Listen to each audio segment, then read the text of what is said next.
Wallahu a'lam, ini apakah mungkin banyak sudah yang wafat ya semenjak ya mungkin 2 atau 3 tahun terakhir. Jadi Bapak Ibu sekalian, anugerah usia atau umur ini merupakan salah satu anugerah terbesar dalam hidup kita. Makanya tidak heran dalam beberapa hadis itu Rasulullah SAW menyebutkan bahwa salah satu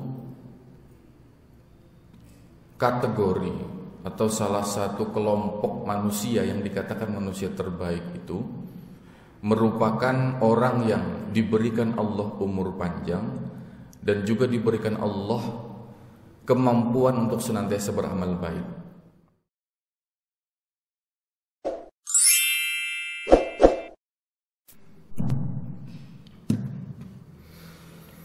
Bismillahirrahmanirrahim.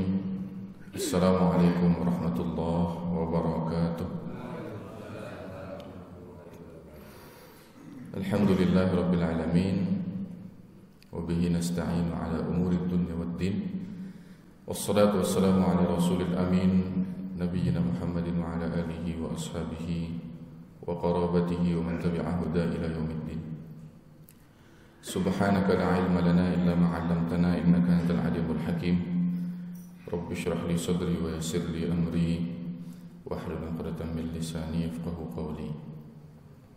Alhamdulillah, puji syukur mari kita panjatkan kepada Allah Subhanahu wa taala. Pada kesempatan subuh kali ini Allah kembali pertemukan kita. Allah kembali memberikan kekuatan kepada kita semua untuk sama-sama menjalankan ketaatan kepadanya.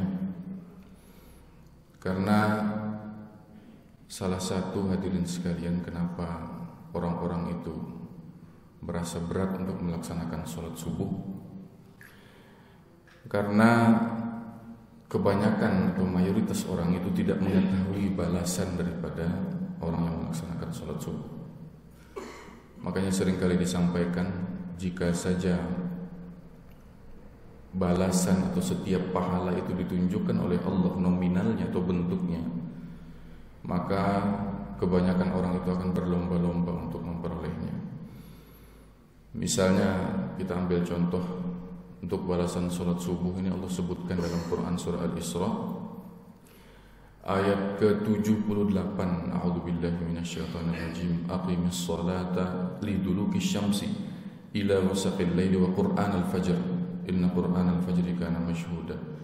Penyebutan sholat subuh langsung Allah sebutkan. Kata Allah, aqimis sholata, dirikanlah sholat, liduluki syamsi, mulai daripada tergelincirnya matahari, ila ghasaqil laili, sampai pada gelapnya malam, wa qur'anal fajr, dan dirikan pula salat fajar atau salat subuh. Inna qur'anal fajri kana mashhuda, sesungguhnya salat subuh atau salat fajar itu disaksikan oleh para malaikat. Seandainya kita tahu dan sadar bahwa salat subuh itu merupakan sholat yang disaksikan oleh para malaikat, pastilah berbondong-bondong orang akan datang ke masjid. Orang juga sering menceritakan atau mengibaratkan, misalkan balasan untuk orang-orang yang ada di saf pertama itu diperlihatkan oleh Allah, maka tidak ada cara lain untuk orang mengisi saf pertama itu misalnya kecuali dengan undian, maka orang akan mengikuti undian tersebut. Seandainya saja di saf pertama itu ditaruh uang 100.000, di saf kedua ditaruh uang 50.000 dan seterusnya, semakin ke belakang semakin kecil, maka tentu orang-orang yang berpikiran logis, orang yang masih waras, tentu akan memilih saf pertama dibandingkan saf terakhir. Nah ini hadirin sekalian, kalau seandainya balasan pahala itu diperlihatkan oleh Allah Subhanahu wa ta'ala, tapi kan sayangnya tidak diperlihatkan. Itulah kenapa hal ini menjadi misteri dan juga tantangan bagi kita semua, sejauh mana kita mentaati perintah-perintah tersebut. Bapak Ibu hadirin sekalian dirahmati Allah Subhanahu wa taala. Alhamdulillah, itu tadi baru mukaddimah Bapak Ibu sekalian. Ini saya senang sekali. Ini berapa menit Gus Anto? 12 menit Pak ini. Saya senang sekali alhamdulillah kembali bisa mengunjungi Masjid Nurul Hidayah ini setelah sekian tahun, 2019 kalau tidak salah, setelah mengantar adik-adik dari Banjar ke sini untuk kuliah. Nah, setelah itu tidak ke sini lagi karena pandemi. Ustadz Fatoni juga nyuruh-nyuruh kapan lagi ke NH, kapan ke NH. Alhamdulillah ada kesempatan ke sini, alhamdulillah ke sini lagi. Ini luar biasa, pertama kali menginjakan di ruang masjid yang baru ini, alhamdulillah. Bapak Ibu sekalian dirahmati Allah Subhanahu wa taala, tentunya ini semua tidak terlepas daripada kasih sayang Allah Subhanahu wa taala kepada kita. Salah satu kasih sayang Allah yang paling nyata itu adalah anugerah umur, ya, anugerah usia yang Allah berikan kepada kita semua. Wallahu a'lam, ini apakah mungkin banyak sudah yang wafat ya semenjak ya mungkin 2 atau 3 tahun terakhir. Jadi Bapak Ibu sekalian, anugerah usia atau umur ini merupakan salah satu anugerah terbesar dalam hidup kita. Makanya tidak heran dalam beberapa hadis itu Rasulullah SAW menyebutkan bahwa salah satu kategori atau salah satu kelompok manusia yang dikatakan manusia terbaik itu merupakan orang yang diberikan Allah umur panjang dan juga diberikan Allah kemampuan untuk senantiasa beramal baik. Mungkin kita sudah hafal semua hadisnya. Kata Rasulullah SAW, khairun nas man tola umruhu wa hasuna amaluh. Manusia terbaik itu siapa kata Rasul? Manusia terbaik itu adalah orang yang diberikan umur panjang, umurnya panjang, wa hasuna amaluh, dan amalannya atau perbuatannya itu baik. Sebaliknya, kemudian kata Rasulullah SAW, wa syarrun nas, dan manusia terburuk di mata Allah Subhanahu wa taala, man tala umruhu wa sa'a amaluh. Barang siapa yang panjang umurnya akan tetapi buruk amal perbuatannya.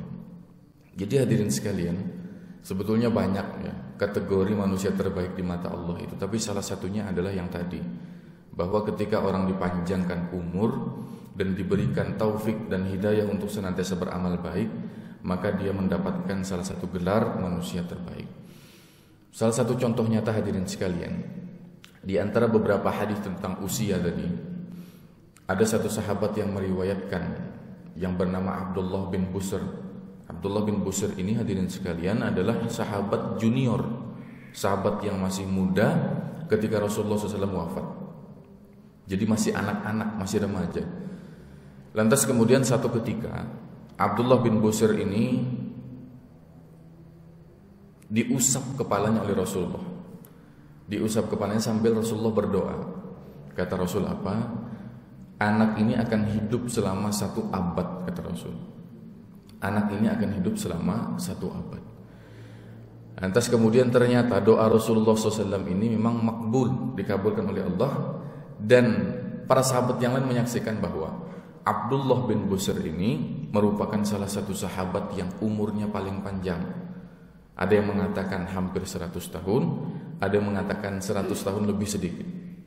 Maka hadirin sekalian, Abdullah bin Busr berhubung dia meriwayatkan salah satu daripada hadis Nabi tentang usia tadi atau tentang umur tadi, maka kemudian Allah Subhanahu wa taala mungkin ingin menunjukkan kepada kita salah satu contoh nyata daripada praktek tersebut.